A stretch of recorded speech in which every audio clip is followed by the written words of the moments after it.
Selamat datang di Jejak Kerajaan Nusantara, tempat di mana jejak sejarah yang terlupakan kembali dihidupkan. Ribuan tahun yang lalu, Kepulauan Nusantara dipenuhi oleh kerajaan-kerajaan besar yang berdiri megah, mengukir kejayaan, dan menyebarkan pengaruh mereka di seluruh Asia Tenggara. Dari kemegahan Borobudur yang sakral hingga misteri Majapahit yang menyatukan Nusantara, setiap sudutnya menyimpan cerita tak tertandingi. Dalam perjalanan ini, kita akan menelusuri kejayaan kerajaan Hindu-Buddha di Nusantara. Melihat lebih dekat prasasti-prasasti kuno, peninggalan arsitektur megah, hingga kisah-kisah raja dan ratu yang mempengaruhi peradaban masa kini. Jejak mereka masih tersisa, menanti untuk kita ungkap bersama. Inilah jejak kerajaan Nusantara. Mari jelajahi kejayaan masa lalu yang penuh pesona dan misteri. Perkembangan sejarah Nusantara pada masa kerajaan Hindu-Buddha sangat dipengaruhi oleh hubungan dagang yang terjalin antara wilayah Nusantara dan negara-negara asing seperti India, Tiongkok, dan Timur Tengah. Hubungan dagang ini tidak hanya membawa komoditas perdagangan tetapi juga memfasilitasi pertukaran budaya dan agama. Salah satu agama yang masuk ke Nusantara melalui jalur ini adalah agama Hindu, yang mulai dikenal sejak awal tarikh Masehi. Salah satu ajaran Hindu yang berkembang pesat di beberapa wilayah Nusantara adalah aliran Waiyawa. Ajaran ini menempatkan Dewa Wiyu sebagai dewa utama dan menjadi kepercayaan di kalangan masyarakat di berbagai situs arkeologi, seperti situs Kota Kapur di Bangka, situs Cibuaya di Karawang, dan situs Muara Kaman di Kutai, Kalimantan Timur.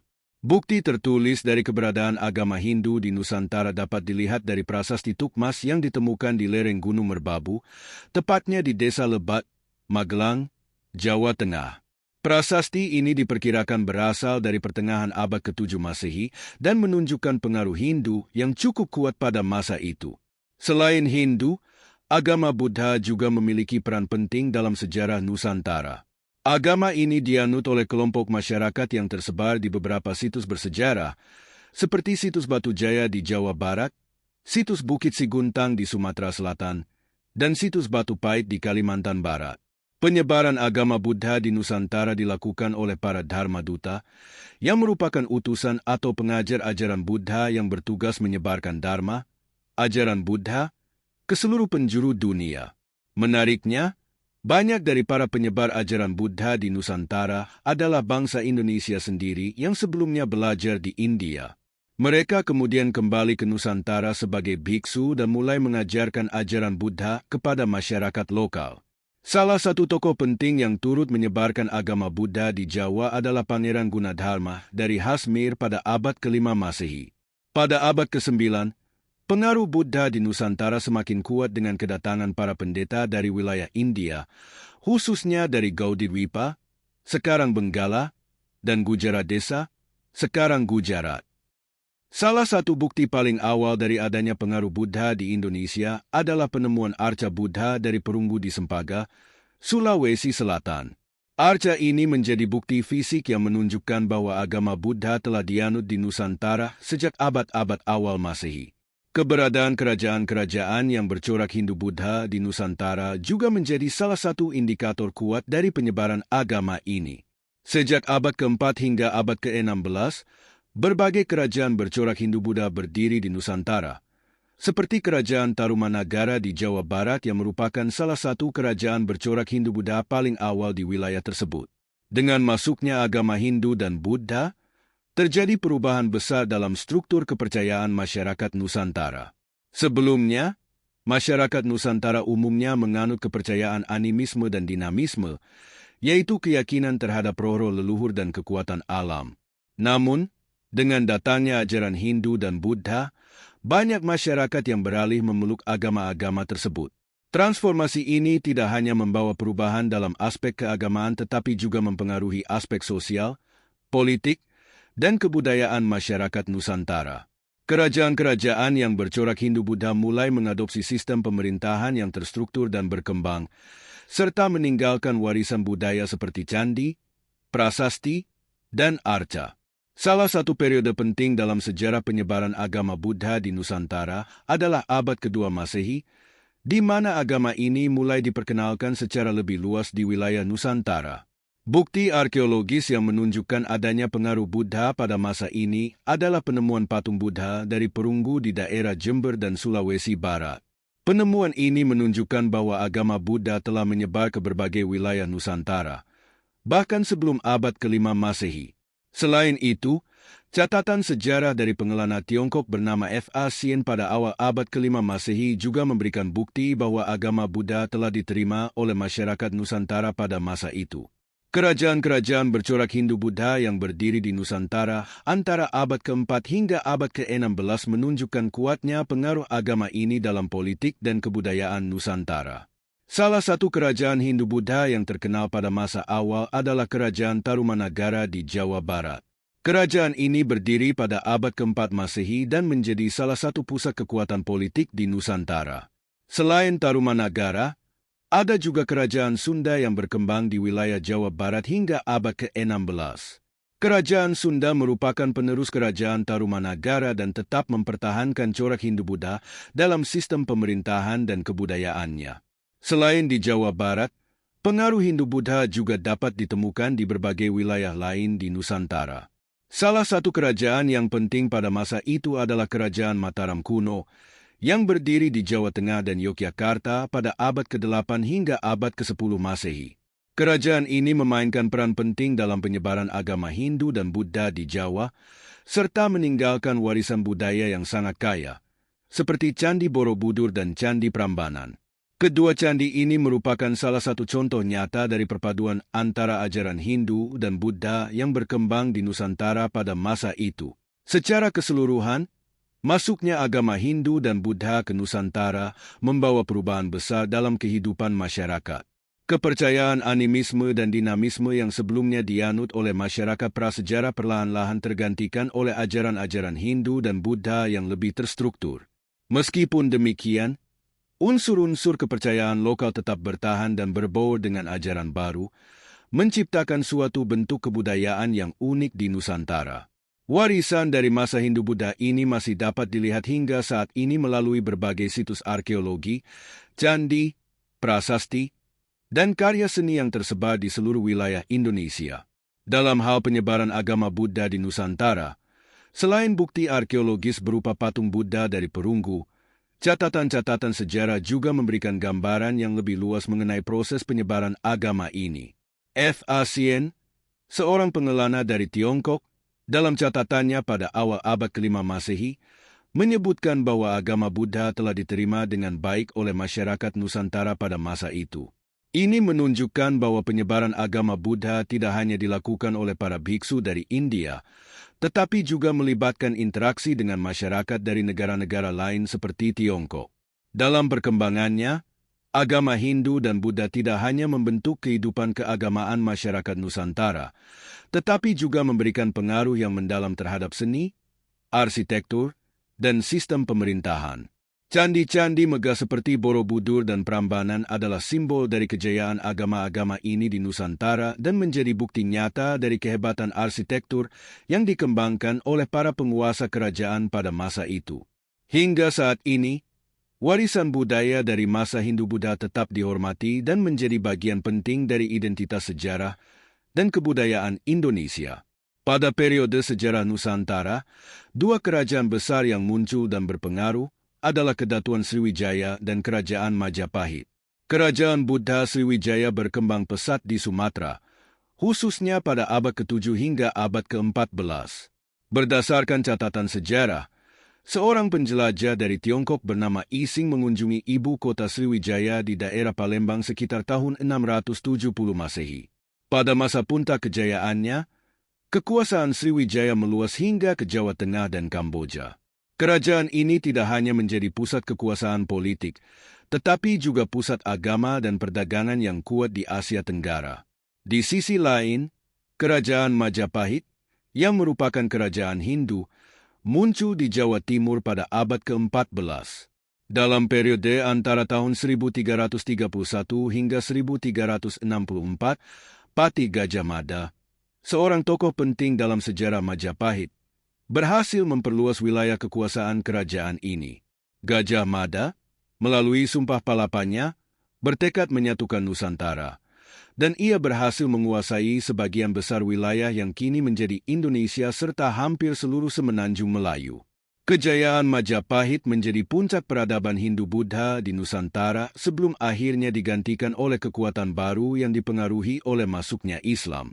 Namun, sebelum kedatangan budaya Hindu dan Buddha, masyarakat prasejarah Nusantara telah memiliki peradaban yang cukup maju. Kehadiran Hindu-Buddha memperkaya kebudayaan lokal dengan beragam hasil karya seni dan budaya yang menjadi warisan penting hingga kini. Salah satu wujud dari pengaruh ini adalah dalam bidang sastra. Karya-karya sastra dari India, seperti Wiracarita Ramayana dan Mahabharata, dibawa ke Nusantara dan mempengaruhi perkembangan sastra lokal. Hal ini mendorong para pujangga Nusantara untuk menciptakan karya sastra mereka sendiri, yang juga terinspirasi dari tradisi sastra India. Beberapa pujangga terkenal dari masa Hindu-Buddha di Nusantara di antaranya adalah Empu Dharmaja dari Kerajaan Panjalu yang menulis kitab Smaradhahana.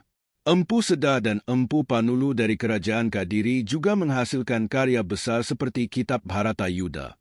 Empu Tanaku menyusun kirab Lubdaka, sementara Empu Kanwa menulis kitab Arjuna Wiwaha. Selain itu, ada Empu Triguna yang menghasilkan kitab Krisnayana, dan Empu Panulu yang juga menulis kitab Gatotkaca.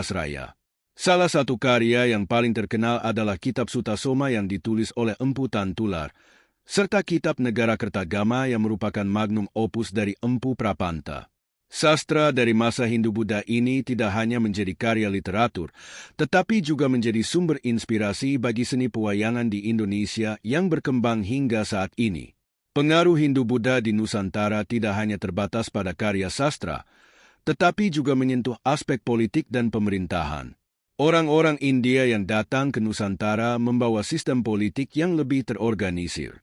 Masyarakat yang awalnya hidup dalam kelompok-kelompok kecil mulai mengenal konsep kekuasaan yang lebih besar, dipimpin oleh seorang raja. Sistem ini memicu munculnya kerajaan-kerajaan Hindu-Buddha seperti Sriwijaya, Majapahit, Tarumanegara, dan Kutai. Masing-masing kerajaan ini memiliki pengaruh signifikan terhadap perkembangan kebudayaan dan politik di Nusantara. Selain karya sastra dan sistem politik, perkembangan budaya Hindu-Buddha juga terlihat dalam berbagai artefak dan peninggalan arkeologis yang masih ada hingga kini. Salah satu yang paling menonjol adalah arca-arca yang digunakan dalam upacara ritual keagamaan. Arca-arca ini memiliki ciri khas tertentu yang dapat dikenali dari tanda-tanda khusus, laksana, posisi tubuh atau sikap tertentu, serta wahana atau binatang yang dianggap sebagai kendaraan para dewa. Keberadaan artefak-artefak ini menunjukkan betapa mendalamnya pengaruh agama dan kebudayaan Hindu-Buddha di Nusantara pada masa lalu.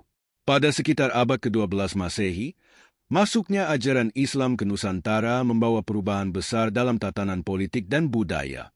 Ajaran Islam dengan cepat menyebar, terutama melalui jalur perdagangan yang menghubungkan Nusantara dengan wilayah-wilayah Islam di Asia Barat dan India. Proses penyebaran Islam ini menghasilkan lahirnya kerajaan-kerajaan bercorak Islam yang ekspansionis, seperti Kesultanan Samudra Pasai, Kesultanan Aceh, Kerajaan Jambu Lipo, dan Kepaksian Paksipak di Sumatera. Di Jawa, Kerajaan Demak menjadi pusat kekuatan Islam pertama yang muncul. Munculnya kerajaan-kerajaan Islam ini secara bertahap mengakhiri dominasi kerajaan-kerajaan Hindu-Buddha seperti Sriwijaya dan Majapahit. Peralihan dari era Hindu-Buddha ke era Islam menandai perubahan besar dalam sejarah Nusantara.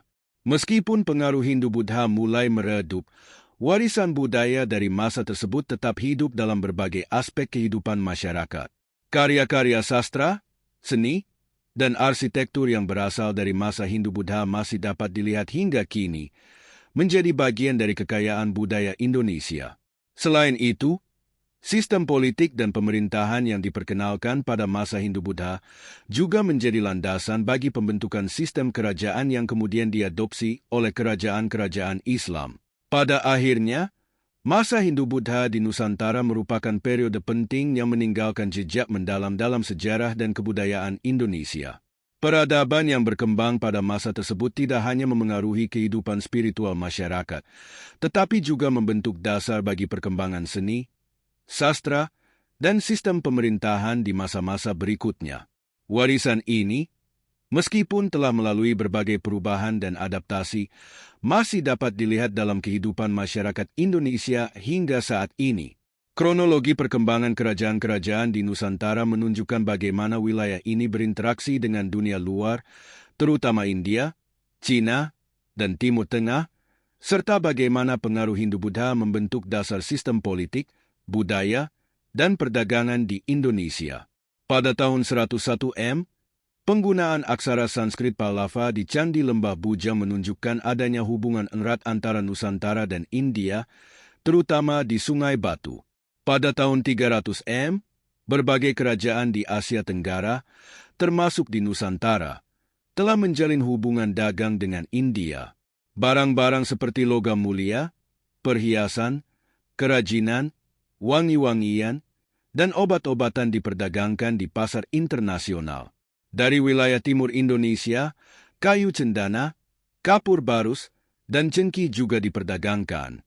Hubungan ini memperkuat pengaruh India di Indonesia, terutama dalam penyebaran ajaran Hindu dan Buddha, serta berdampak pada sistem pemerintahan.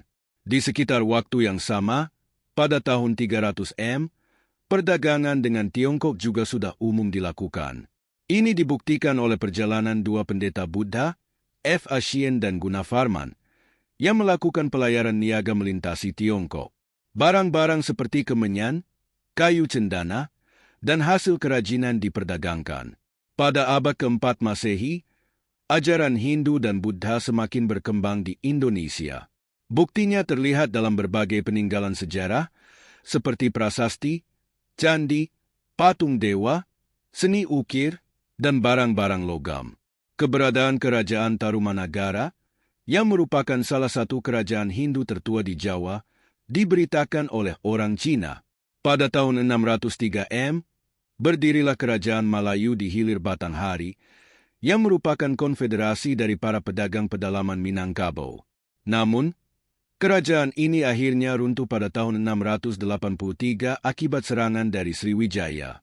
Seorang pendeta Buddha dari Tiongkok, Ising, melakukan perjalanan dari Kanton ke India pada tahun 671, singgah di Sriwijaya untuk mempelajari tata bahasa Sanskerta, dan kemudian singgah di Malayu selama 2 bulan sebelum melanjutkan perjalanannya. Pada tahun 685, Ising kembali ke Sriwijaya dan tinggal di sana selama 4 tahun untuk menerjemahkan kitab suci Buddha dari bahasa Sanskerta ke dalam bahasa Tionghoa. Pada tahun 692, Sriwijaya, salah satu kerajaan Buddha di Indonesia, tumbuh menjadi pusat perdagangan besar yang dikunjungi oleh pedagang Arab, Parsi, dan Tiongkok. Barang-barang yang diperdagangkan meliputi tekstil, kapur barus, mutiara, rempah-rempah, emas, dan perak. Sriwijaya menguasai wilayah Sumatera, Semenanjung Malaya, Kamboja, dan Jawa, serta jalur perdagangan Selat Malaka, Selat Sunda, dan Laut Cina Selatan. Dengan mengontrol jalur ini, Sriwijaya berhasil menciptakan kekayaan yang melimpah. Pada tahun 760, di Jawa Timur berdirilah kerajaan pertama yang dikenal dengan nama Kerajaan Kanjuruhan. Prasasti Dinoyo yang ditemukan di Malang menjadi sumber utama sejarah kerajaan ini, yang dipimpin oleh Raja Dwasimha dan kemudian digantikan oleh putranya, Limoa, yang lebih dikenal dengan nama Gajayana. Pada tahun 922, seorang musafir dari Tiongkok melaporkan bahwa ia telah mengunjungi Kerajaan Medang di Jawa, dan Maharaja Jawa menghadiahkan sebuah pedang pendek kepada Kaisar Tiongkok. Pada tahun 932, restorasi kekuasaan Kerajaan Sunda terjadi, ditandai dengan Prasasti Kebon Kopi II. Pada tahun 1042, Raja Airlangga dari Kerajaan Medang Kahuripan membagi wilayah kerajaannya menjadi 2, yaitu Janggala dan Panjalu, Kadiri. Perpecahan ini kemudian disatukan kembali oleh Jayabaya dari Kadiri pada tahun 1135 yang berhasil mengalahkan Jenggala. Tahun 1222 menandai berakhirnya kekuasaan kerajaan Kadiri ketika raja terakhirnya, Kertajaya, dikalahkan oleh Ken Arok, yang kemudian mendirikan kerajaan Singhasari. Pada tahun 1292, musafir dari Venesia, Marco Polo, singgah di bagian utara Sumatera dalam perjalanan pulangnya dari Tiongkok ke Persia. Ia mencatat bahwa kota Perlak di Sumatera merupakan sebuah kota Islam. Pada tahun yang sama, Raden Wijaya, dengan izin Jayakatwang, membuka hutan tarik untuk dijadikan permukiman yang kemudian dikenal dengan nama Majapahit. Pada tahun 1293, Raden Wijaya menggunakan pasukan Mongol untuk menggulingkan Jayakatwang di Kadiri. Setelah memukul mundur pasukan Mongol, Raden Wijaya naik takhta sebagai raja pertama Majapahit pada 12 November. Dari tahun 1293 hingga 1478, Majapahit menjadi pusat kekaisaran yang pengaruhnya meluas dari Sumatera hingga Papua, kecuali Sunda dan Madura. Kota Majapahit menjadi pusat urban yang kosmopolitan dengan penduduk yang beragam etnis dan pekerjaan. Kitab Negara Kertagama menggambarkan kemegahan budaya Majapahit yang dicirikan oleh seni, sastra, dan ritual keagamaan yang halus. Pada tahun 1345 hingga 1346, musafir Maroko, Ibn Battuta, melewati Samudra Pasai dalam perjalanannya ke dan dari Tiongkok. Samudra Pasai menjadi pelabuhan penting tempat kapal-kapal dagang dari India dan Tiongkok berlabuh. Ibn Battuta mencatat bahwa penguasa Samudra Pasai adalah seorang pengikut mazhab Syafi'i dalam Islam. Puncak kejayaan Majapahit terjadi di bawah pimpinan Raja Hayam Wuruk dan patihnya, Gajah Mada, antara tahun 1350 dan 1389. Majapahit menguasai seluruh kepulauan Asia Tenggara, termasuk semenanjung Malaya, sesuai dengan Sumpah Palapa yang diikrarkan oleh Gajah Mada, yang menginginkan Nusantara bersatu. Pada tahun 1478, Majapahit runtuh akibat serangan dari Kesultanan Demak. Setelah itu, wilayah Majapahit mulai ditinggalkan oleh penduduknya dan berubah menjadi hutan. Pada tahun 1570, ibu kota kerajaan Hindu terakhir di Jawa, Pajajaran, dihancurkan oleh Kesultanan Banten. Di Pulau Kalimantan, beberapa kerajaan Hindu-Buddha yang penting antara lain Kerajaan Kutai, yang dianggap sebagai kerajaan Hindu tertua di Indonesia, dan kerajaan-kerajaan lainnya seperti Sri Bangun, Wijayapura, Bakulapura, Brunei, Kuripan, Negara Dipa, dan Negara Daha. Di Pulau Sumatera, Kedatuan Sriwijaya dan Kerajaan Malayu Darmasraya menjadi dua kerajaan besar dengan pengaruh Hindu-Buddha.